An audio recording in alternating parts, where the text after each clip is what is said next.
피 곧 언약의 피니라. 진실로 너희에게 이르노니 내가 포도나무에서 난 것을 하나님 나라에서 새 것으로 마시는 날까지 다시 마시지 아니하리라 하시니라. 아멘. 할렐루야. 네, 오늘 이 자리에 오신 여러분 주의 이름으로 축복합니다. 요즘 죄송합니다만 제가 설교하면서 숙제를 조금씩 내드리죠. 어떻게 숙제 검사 한번 하고 한번 나아가 볼까 싶습니다.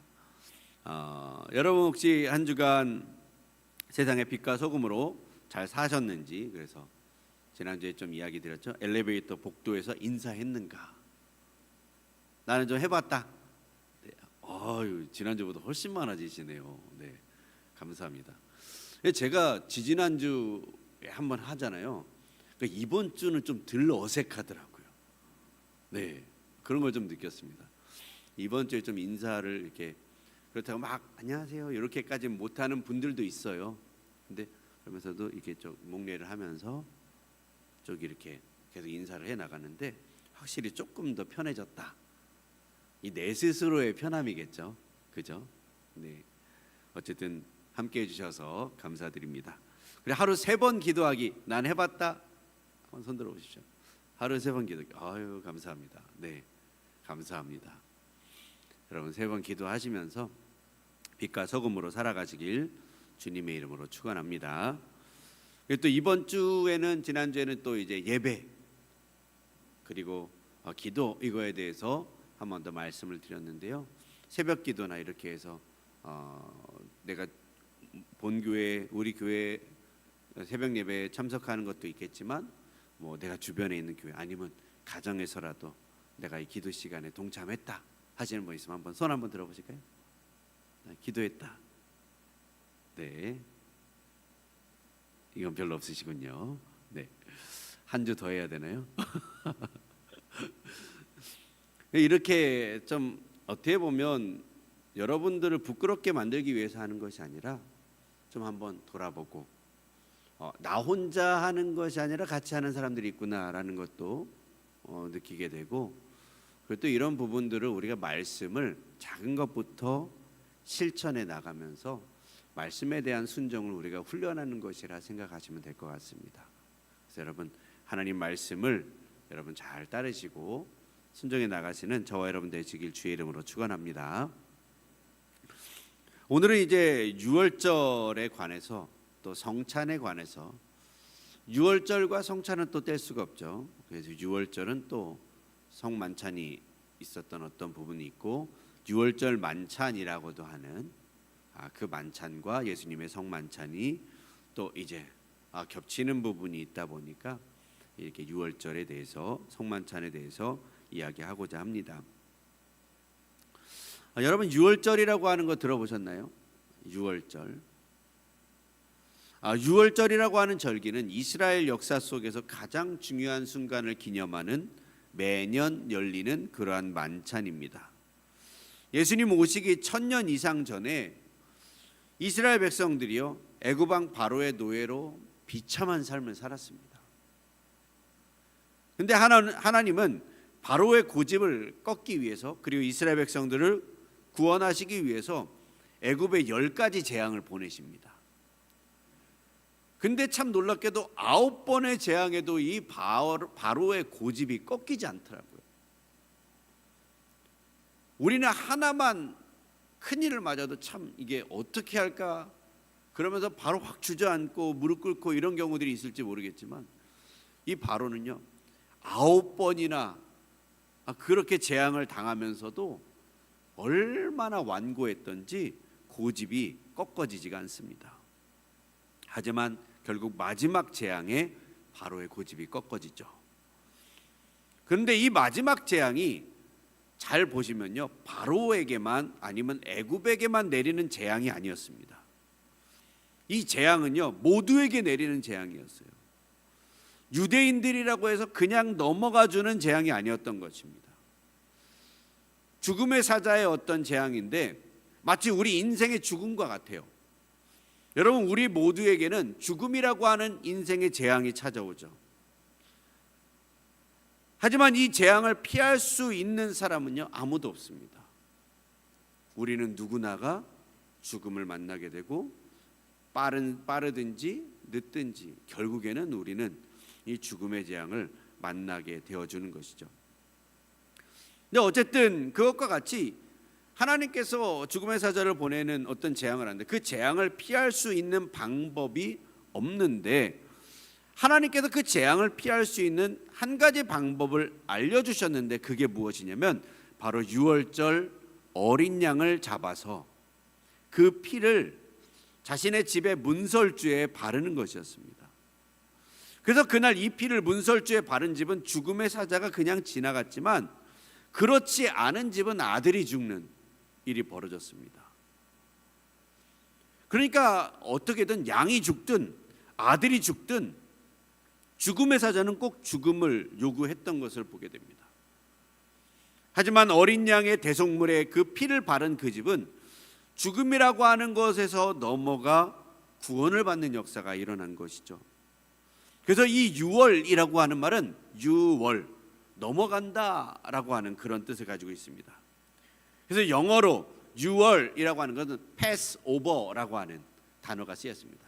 패스 지나가다, over 위로 지나가는 것이죠. 물론 이런 이야기를 했을 때 유대인들 가운데서도 미신이라고 안 믿는 자들도 있었을 것입니다. 하지만 그날 죽음의 사자는 절대로 유대인이라고 봐주거나 눈 감아주는 것이 없었죠. 오직 이 사실을 믿고 어린 양의 피를 그 집에 문설주에 바른 자들, 그 집만이 구원을 받을 수 있게 되어졌던 것입니다. 하나님은 이스라엘 백성들을 구원해서 자유와 약속의 땅으로 이끌기 위해 하나님은 이런 방법을 사용하십니다. 그래서 유월절이라고 하는 절기는 이 사건을 축하하는 날이고 이스라엘 최대 명절이기도 했어요. 그런데 왜 이 유월절에는 꼭 이 어린 양을 잡아야 했을까? 다른 방법은 없었을까? 그리고 유월절에는 어떤 일들을 해야 하는 것일까? 또 예수님이 진행하신 유월절 만찬은 어땠을까? 우리 많은 궁금증이 있겠지만 우리가 말씀을 차근차근 보시면서 예수님의 유월절 성만찬, 성찬은 어떠했을까 함께 나누어 보는 시간 되시길 주의 이름으로 축원합니다. 마가복음 14장 12절에서 16절까지의 말씀 같이 한번 읽어보시겠습니다. 시작. 무교절의 첫날 곧 유월절 양 잡는 날에 제자들이 예수께 여짜오되 우리가 어디로 가서 선생님께서 유월절 음식을 잡수시게 준비하기를 원하시나이까 하매 예수께서 제자 중에 둘을 보내시며 이르시되 성내로 들어가라. 그리하면 물 한 동이를 가지고 가는 사람을 만나리니 그를 따라서 어디든지 그가 들어가는 그 집 주인에게 이르되 선생님의 말씀이 내가 내 제자들과 함께 유월절 음식을 먹을 나의 객실이 어디 있느냐 하시더라 하라. 그리하면 자리를 펴고 준비한 큰 다락방을 보이리니 거기서 우리를 위하여 준비하라 하시니 제자들이 나가 성내로 들어가서 예수께서 하시던 말씀대로 만나 유월절 음식을 준비하니라. 아멘. 유월절을 보면요, 유월절 만찬에서 전통적으로 유대인들은요 사회자가 포도주 잔을 들면서 만찬의 의미를 설명하게 되어 있습니다. 특별히 4개의 포도주 잔을 들고 일어나 이런 사회를 보는데 하나하나가 다 의미가 있어요. 출애굽기 6장 6절 7절에서 하신 하나님이 이스라엘 백성들을 향해 하신 4가지의 약속이 있습니다. 그래서 그 4가지의 약속을 술잔 하나하나에 담으면서 같이 그 의미를 되새기며 포도주를 나누는 시간을 갖는다고 합니다. 그래서 그 말씀 6장 6절에서 7절 뭐가 있을까? 우리 같이 한번 말씀을 보실까요? 시작. 그러므로 이스라엘 자손에게 말하기를 나는 여호와라. 내가 애굽 사람의 무거운 짐 밑에서 너희를 빼내어 그들의 노역에서 너희를 건지며 편팔과 여러 큰 심판들로서 너희를 속량하여 너희를 내 백성으로 삼고 나는 너희 하나님이 되리니 나는 애굽 사람의 무거운 짐 밑에서 너희를 빼낸 너희의 하나님 여호와인 줄을 너희가 알지라. 아멘. 네 가지의 약속은 이거예요. 이 말씀에 나오죠. 애굽에서 탈출시켜 주겠다. 그리고 종살이에서 해방시켜 주겠다. 그리고 세 번째, 하나님의 능력으로 너희를 구속하여 주겠다. 그리고 네 번째, 하나님과 새로운 관계를 만들겠다. 나는 너희 하나님이 되고 너희는 내 백성이 되리라. 이 약속을 상기시키면서요, 유월절에 관해서 설명하는 것이죠. 그리고 함께 또 떡을 먹으며, 이것은 우리 조상들이 광야에서 먹던 그 눈물 젖은 고난의 떡입니다. 하나님께서 또 특별히 유월절에는 이 무교병으로 떡을 만들어서 딱딱한 빵을 먹으라 했습니다. 그러면서 이런 사회를 보면서 유월절을 그렇게 가족들과 함께 보내는 것이 유대적 전통의 유월절 예식입니다. 근데 예수님의 사회는 좀 달랐습니다. 22절에서 25절, 예수님이 유월절 만찬을 펴시고 뭐라고 말씀하시냐면, 같이 읽어보실까요? 시작. 그들이 먹을 때 예수께서 떡을 가지사 축복하시고 떼어 제자들에게 주시며 이르시되, 받으라, 이것은 내 몸이니라 하시고, 또 잔을 가지사 감사기도 하시고 그들에게 주시니 다 이를 마시매 이르시되, 이것은 많은 사람을 위하여 흘리는 피, 나의 피, 곧 언약의 피니라. 진실로 너희에게 이르노니 내가 포도나무에서 난 것을 하나님 나라에서 새 것으로 마시는 날까지 다시 마시지 아니하리라 하시니라. 아멘. 보통 사람들은요, 예전 애굽 시대의 이야기를 막 이야기하면서 그 의미를 설명하는데, 예수님은 그 전통적인 그 대본에서 벗어나서 돌출 행동을 하시는 거예요. 그러면서 떡을 딱 보여주면서 이 떡은 광야의 떡이다 이렇게 말하는 것이 아니라, 이것은 내 몸이다 라고 말씀하시는 거예요. 그리고 포도주잔을 가지고 설명하십니다. 이것은 내 피다 라고 말이죠. 그러면서 그 피를 뭐라고 표현하냐면 언약의 피다 라고 이야기합니다. 이 말씀은 예수님이 대속의 희생으로 흘린 피로 말미암아 이제 하나님과 우리 사이에 새로운 언약이 성립되었다는 것을 의미하기도 해요. 이 언약의 피로 맹세하는 새로운 언약인 것이죠. 구약에서는요, 서로 맹세할 때, 언약을 맺을 때 짐승을 쪼개서 반을 갈라놓고 이렇게 둘을 벌려놓습니다. 그리고 약속한 그 사람이 그 쪼개놓은 짐승 사이로 지나가곤 했어요. 그리고 이 약속을 어기는 자는 반드시 이렇게 이 짐승과 같이 쪼개어질 것이다, 이런 무시무시한 약속을 하는 것이죠. 그래서 어쨌든 그 모습을 이야기하면서 이 무시무시한 약속으로 언약을 체결하곤 했는데, 예수님이 그것을 말씀하시는 것이죠. 자신이 몸이 쪼개지면서 십자가에서 피를 흘리게 되어지는데, 이것은 그 피로 세운 새로운 언약이다 라고 말씀하시는 것이죠. 지금 새로운 언약을 체결하는 것이다. 주님이 우리를 아버지의 품으로 이끌고 가시겠다고 하시는 그 새로운 언약을 이야기하시는 것입니다. 그래서 예수님을 통해 하나님께로 나아갈 새로운 길이 열렸다는 새로운 언약의 피를 이야기하는 것이죠. 근데 예수님이 떡과 포도주는 이야기하시는데 정작 어린 양에 관해서는 한마디도 이야기하지 않으십니다.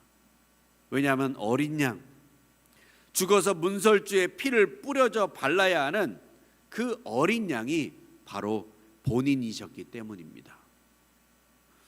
하나님의 어린 양이 죽어서 상 위에 있는 것이 아니라 아직 살아서 상 앞에 있기 때문에 상 위에 올려지지 않은 것이죠. 근데 성경을 보면 유월절에 죽인 그 유월절 어린 양을 구워서 무교병과 쓴나물과 함께 먹으라고 나와 있습니다. 그런데 이 예수님의 유월절 이 만찬에는 정작 어린 양이 빠진 거예요. 이상한 만찬이었습니다. 하지만 그 유월절 어린 양이 잘 보면 빠진 것이 아니라 예수님 당신이 유월절 어린 양이셨던 것이죠. 그래서 세례 요한은 예수님을 처음 봤을 때 이렇게 고백합니다. 보라, 세상 죄를 지고 가는 하나님의 어린 양이로다. 이사야서 53장에도 메시아를 어린 양으로 불렀습니다. 이사야서 53장 6절 7절 같이 한번 읽어보실까요? 시작. 우리는 다 양 같아서 그릇 행하여 각기 제 길로 갔거늘 여호와께서는 우리 모두의 죄악을 그에게 담당시키셨도다. 그가 곤욕을 당하여 괴로울 때에도 그의 입을 열지 아니하였으며 마치 도수장으로 끌려가는 어린 양과 털 깎는 자 앞에서 잠잠한 양같이 그의 입을 열지 아니하였도다. 12절 말씀에도 이런 말씀이 있습니다. 같이 보실까요? 시작. 그러므로 내가 그에게 존귀한 자와 함께 몫을 받게 하며 강한 자와 함께 탈취한 것을 나누게 하리니 이는 그가 자기 영혼을 버려 사망에 이르게 하며 범죄자 중 하나로 헤아림을 받았음이니라. 그러나 그가 많은 사람의 죄를 담당하며 범죄자를 위하여 기도하였느니라. 아멘. 마가복음에서 예수님은 이것이 나의 몸이라 많은 사람을 위하여 흘리는 나의 피, 곧 언약의 피라고 말씀하시죠. 다시 말하면 예수님은 이런 말씀하시는 거예요. 이사야와 요한이 말한 그 메시아가 바로 나란다. 내가 바로 세상 죄를 짊어질, 그래서 세상에 있는 수많은 사람들을 죽음에서 구원할 하나님의 유월절 어린 양이란다. 여러분, 예수님은 우리를 살리기 위해서요, 우리가 받아 마땅한 형벌을 그분이 대신 받으십니다. 죽지 않아도 되는, 아니 죽을 수 없는 창조주이신 영원한 하나님이 육신의 몸을 입고 이 땅에 오셔서 기꺼이 죽음을 선택하십니다.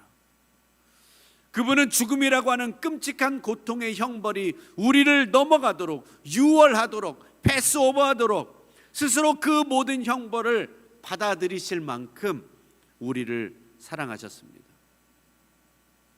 구약의 어린 양은 한 가정을 살렸지만 예수님은 온 세상을 살리는 하나님의 어린 양이 되어주셨습니다. 그래서 성찬이라고 하는 것은요, 우리를 위해 죽으신 그 예수님의 대속의 사랑을 기억하는 자리인 줄 믿습니다. 그리고 또 주의 만찬이라고 하는 것은요, 예수님과 함께 미래를 맛보는 자리이기도 합니다. 누가복음에서 오늘 본문에 관한 이야기를 이렇게 설명하고 있는데, 누가복음 22장 19절입니다. 같이 한번 읽어볼까요? 시작. 또 떡을 가져 감사기도 하시고 떼어 그들에게 주시며 이르시되 이것은 너희를 위하여 주는 내 몸이라 너희가 이를 행하여 나를 기념하라 하시고, 주의 만찬을 먹는 자들은 누구나 그분을 기념해야 하고 기억해야 한다라고 말하는 것이죠. 고린도전서에서는 주의 만찬이라고 표현하지만 이 예식은 다른 성경에서는 주의 식탁이라고도 하고 축복의 잔 혹은 떡을 떼는 것이라고 표현하기도 합니다. 주의 만찬에서 떡을 떼어주는 것, 그리고 떼어주고 먹는 것은 이 그리스도의 몸이 십자가 위에서 우리를 위해 찢기신 것을 기념하는 그러한 의식이라고 말해요. 그리고 포도주를 마시는 것은 그리스도께서 십자가 위에서 우리를 위해 피를 쏟으신 것을 기념하는 의식이죠. 말하자면 이 떡을 먹고 이 포도주를 마시는 것은 예수님의 희생적이고 대속적인 사랑을 기념하는 것입니다. 물론 애굽에서 첫 번째 유월절 만찬은 진짜 식사였습니다. 함께 밥 먹은 것이죠. 어린 양을 잡아 그 피를 문설주에 바르는 것만으로 충분하지 않았습니다. 어린 양의 고기를 구워서 함께 먹었어야 했죠. 여러분, 주의 만찬도 마찬가지입니다. 먹어서 자신의 것으로 삼아야 합니다. 마가복음 14장 22절입니다. 다시 한번 읽어보실까요? 시작. 그들이 먹을 때 예수께서 떡을 가시사 축복하시고 떼어 제자들에게 주시며 이르시되 받으라, 이것은 내 몸이니라 하시고. 네, 예수님이 뭐라고 말씀하시냐면 받으라, 받아 먹으라는 것이죠. 여러분, 우리는 실제로 이것을 받아 먹어야 합니다. 음식을 먹어서 소화시키지 않으면 그 음식에서 영양소를 얻을 수 없죠. 진수성찬을 차려놨는데 안 먹으면 굶어 죽을 수도 있습니다. 우리는 음식을 먹고 그 음식에서 좋은 영양분을 받죠. 그리고 그 영양분을 가지고 우리가 일상생활에 살아가게 되는 것입니다. 그래서 예수님께서 말씀하시는 것이죠. 받아 먹으라. 예수님의 그 희생의 사랑을 너희는 받아 먹으라 말씀하시는 거예요. 그래서 그 사랑의 에너지를 공급받으라는 거예요. 여러분, 먹어야 내 것이 됩니다. 마찬가지예요. 예수님의 십자가도 믿음으로 받아들일 때 나의 구원이 되는 줄 믿습니다. 여러분, 교회를 오래 다닌 것이 중요한 게 아니에요. 예수님을 진심으로 받아들였는가, 이게 중요합니다. 성찬이라고 하는 것은 주님, 당신의 은혜가 나의 생명입니다. 당신의 십자가가 나를 살렸습니다. 여러분, 고백하는 자리인 줄 믿습니다. 특별히 여러분, 성찬이 식사라고 하는 사실을 잊지 마십시오. 사람은 함께 식사하며 관계를 갖습니다. 식구라고 하는 말 제가 많이 쓰죠. 식구라고 하는 말은 먹을 시기에 입구자를 써서 함께 먹는 사이를 식구라고 합니다. 가족은 식탁에서 함께 먹으면 가족이 되고, 친구는 함께 밥을 먹으며 가까워집니다. 그래서 여러분, 전도 초청잔치나 뭐 이런 것들을 할 때에 관계 맺기 단계가 있는데 꼭 주는 미션이 뭐냐면 함께 전도 대상자들과 밥 먹어라, 이런 이야기들 합니다. 아니면 차를 마셔라. 함께 밥을 먹는 사이라고 한다면 정말 친해졌다고 하는 것을 전제하기 때문에 이것을 이야기하고 미션을 주는 것이죠. 예수님께서도 십자가 지시기 전에 마지막으로 선택하신 자리도 바로 식탁이었습니다. 사랑하는 제자들과 함께 유월절 만찬을 먹으며, 잡히시기 바로 전날이죠. 어떻게 보면 유대인들은 하루를 셀 때, 우리는 자정을 넘어가야 하루지만 유대인들은 해가 떨어지면 하루가 새롭게 시작된다고 봤습니다.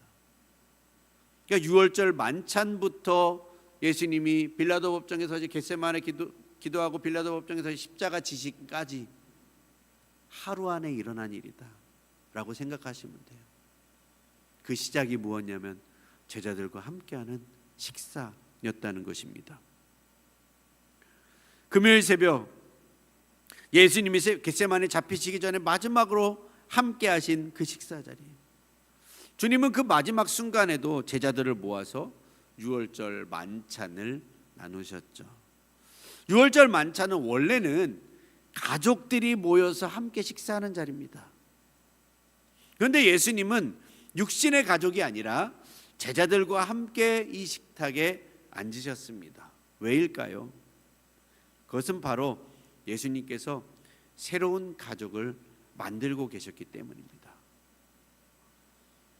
제가 지난번에도 좀 설교했지만, 이 예수님이 십자가상에서 세례 요한에게 어머니 마리아를 맡기며 내 어머니라 말씀하신 것 같이, 예수님은 믿음으로 중심이 된,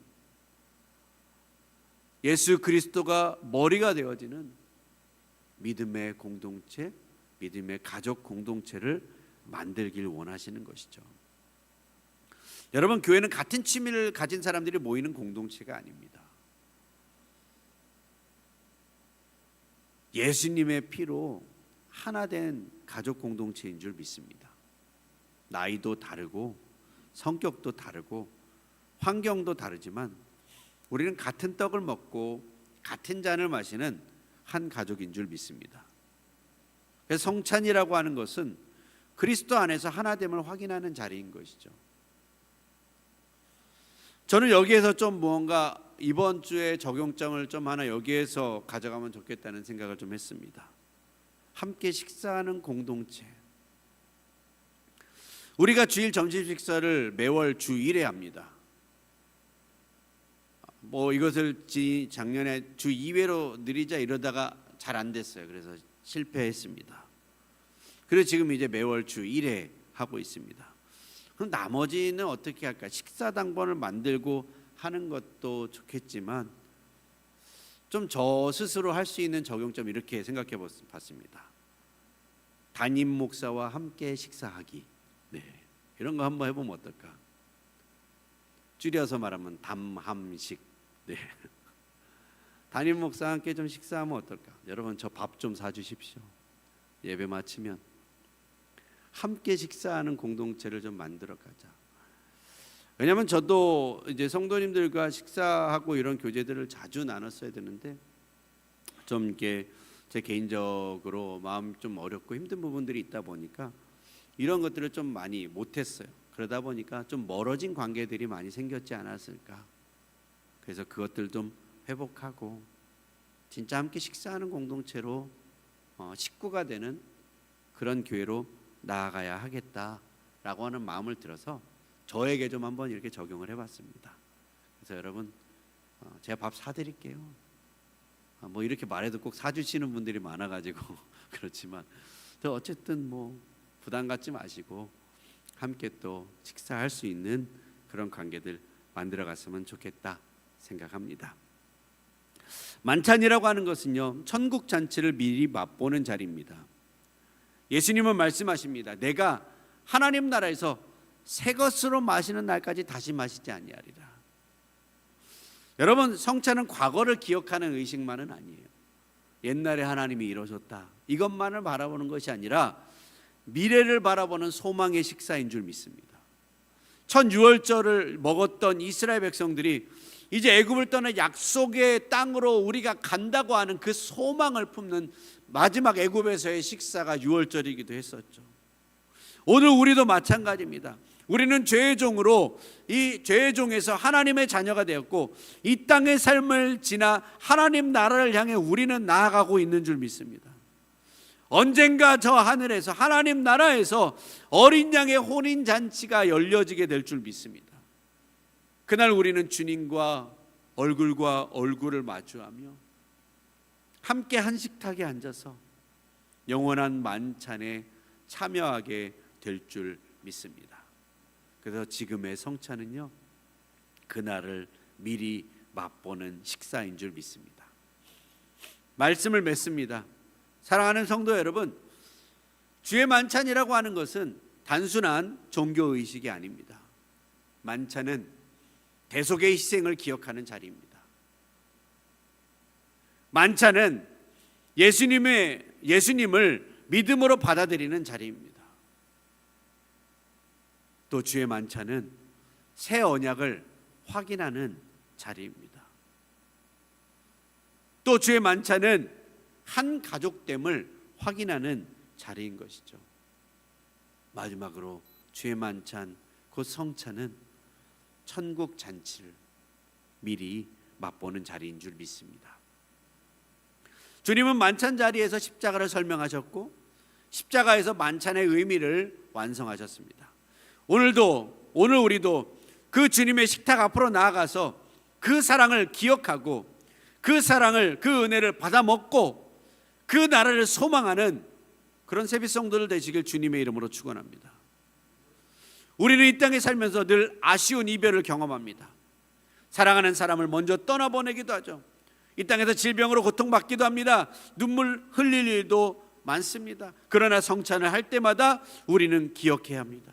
이것이 단순한 예식이나 단순한 식사가 아니라 언젠가 하나님 나라에서 어린 양의 혼인잔치가 열릴 텐데 그날 우리는 더 이상 눈물도 없고 죽음도 없으며 아픔도 없고 이별도 없는 자리에서 주님과 함께 사랑하는 사람들과 먼저 떠나보낸 사랑한 사람들과 영원한 식탁에 앉게 되어질 것이라는 것입니다. 그래서 성찬은 과거의 십자가를 기억하는 자리일 뿐만 아니라 미래의 천국을 미리 맛보는 자리인 줄 믿습니다. 여러분, 예수 그리스도의 대속의 희생을 믿으십니까?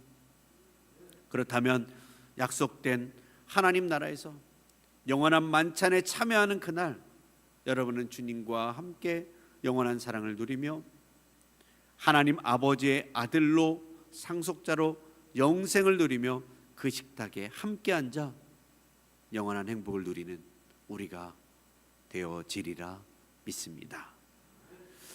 우리 같이 이 찬양 같이 고백하기 원합니다. 주의 보좌로 나아갈 때 어떻게 나가야 할까? 나를 구원한 주의 십자가, 그것을 믿으며